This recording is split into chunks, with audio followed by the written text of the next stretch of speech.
Ito na rin, nilagyan na rin natin ng sahig. Ayan. Ayan. Tapos yun doon mga kabrad, yun yung gagawin natin to CR. Bali, may CR sa baba at may CR din doon sa taas.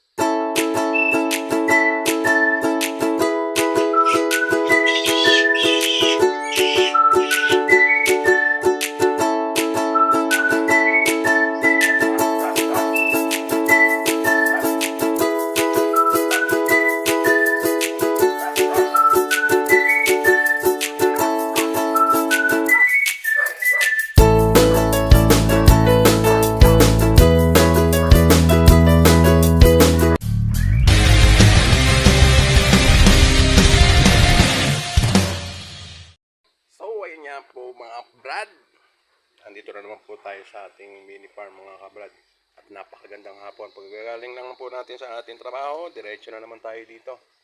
Ito nga po pala mga kabrad yung update ng ating ginagawang kubo. Ayan, nalagyan na natin ng tubular. Tapos ito yung nahukay ngayon, paunti-unti. Ayan, huhukayin pa natin to hanggang doon, diretso yan. Tapos poploringan yun. Ngayon, ito na rin, nilagyan na rin natin ng sahig. Ayan. Ayan. Tapos yun doon mga kabrad, yun yung gagawin natin to CR.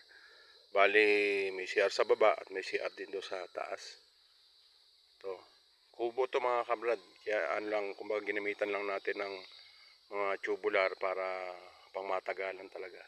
Kasi unang-una, wala naman tayong kawayan. Yan na yung pinakasahig. Yan. So sa ngayon, papakain muna tayo ng ating mga alaga. So ayan. Parang kulang sa ligo ah. Ayan.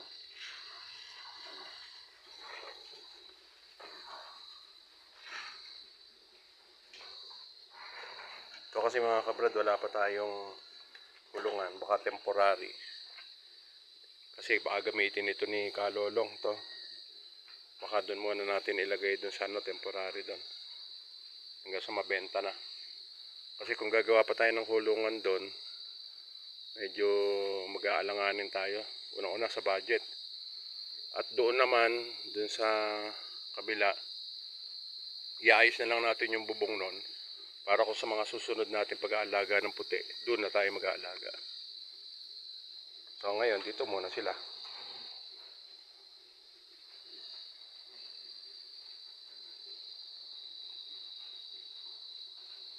Ito nga po pala mga kabrad, pinapakain natin. Nag-hog starter na sila. Bali 3 days na sila nag-hog starter. Bimig ang gamit natin dito.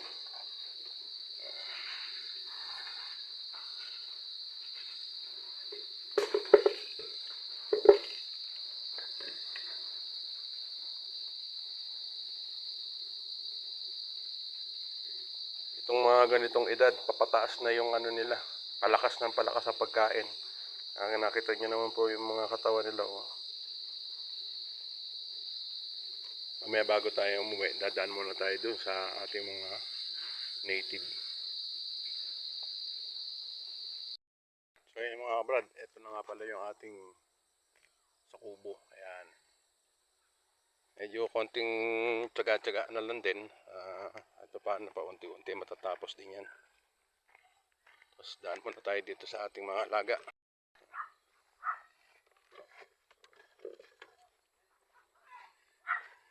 Okay, marami ng yung papaya, medyo lumalaki na. Kaya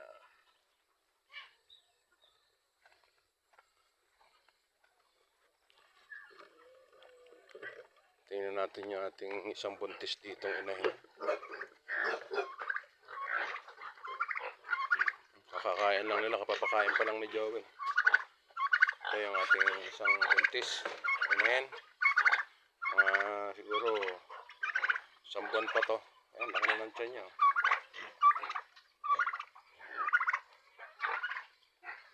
Ito naman yung isang gagawin nating inahin. Tapos yung dalawa rito, Naka-reserve na yan para sa 28.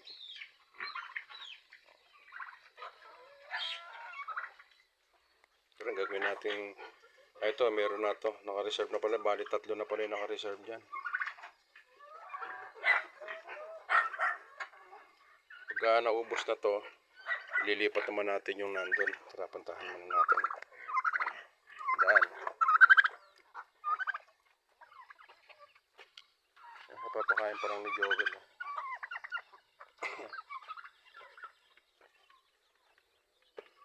Well, marami ka pang sapal.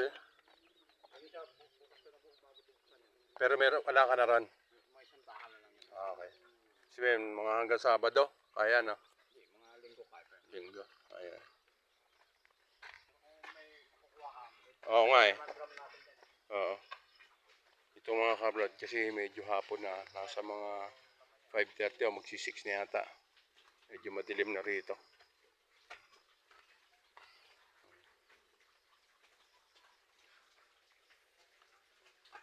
Bruno. Malapit na itong mag-hit dito. Pag nagbuntis na to, ibubukod na natin to si Bruno. Ilaw ni Joel.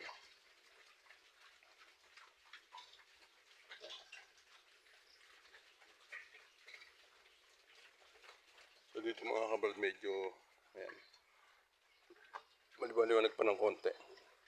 Dito hindi nakakita yung dilim. Ito kasi may ilaw si Joel na solar.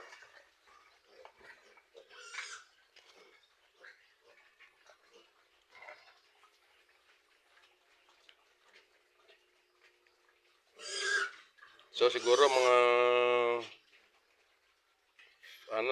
Sabado baka kukuha tayo na ng sapal para hindi tayo napuputulan. Pagka kasi naubusan tayo ng sapal, itong ating mga alaga na to sanay na sa sapal. Pagka purong feeds ang pinakain mo sa kanila, hindi nila kakainin. Kailangan may sapal na halo.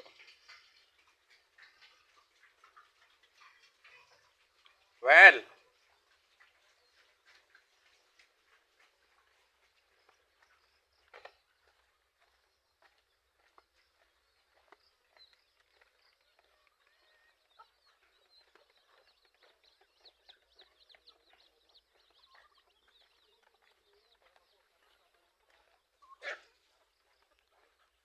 baka na rin yung maglalandi na rin yung puti doon, no?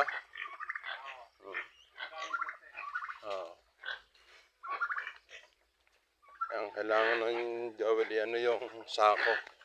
Kasi kailangan pag walang sako, 180 ang isang sako ng sapal. Pero pagka may dala tayong sako, 170 lang.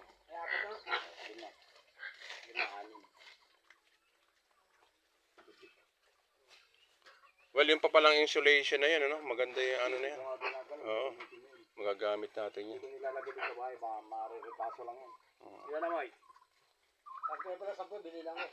Opo, ito. Kasi yung sako na yun, ma-i-stock yan. Pag pala, well, ito, dapat malinis na rin natin ito, no? Hindi, pag pwede natin linisin yan. Oo. Kaya na, pag kailangan ba? Kailangan, hindi, kailangan talaga malinis na to. Pwede malinis yan. Yun doon naman, mga kailangan tayo ng lupa doon, pero doon huhukay tayo doon, gagawin natin ng taniman ng kangkong.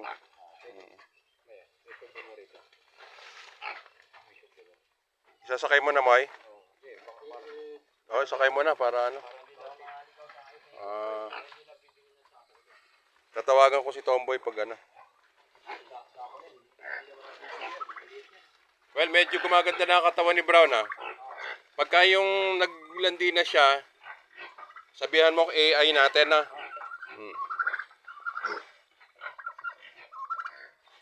Dito kasi yung dalawa rito, kay Oda, yung isa sa August.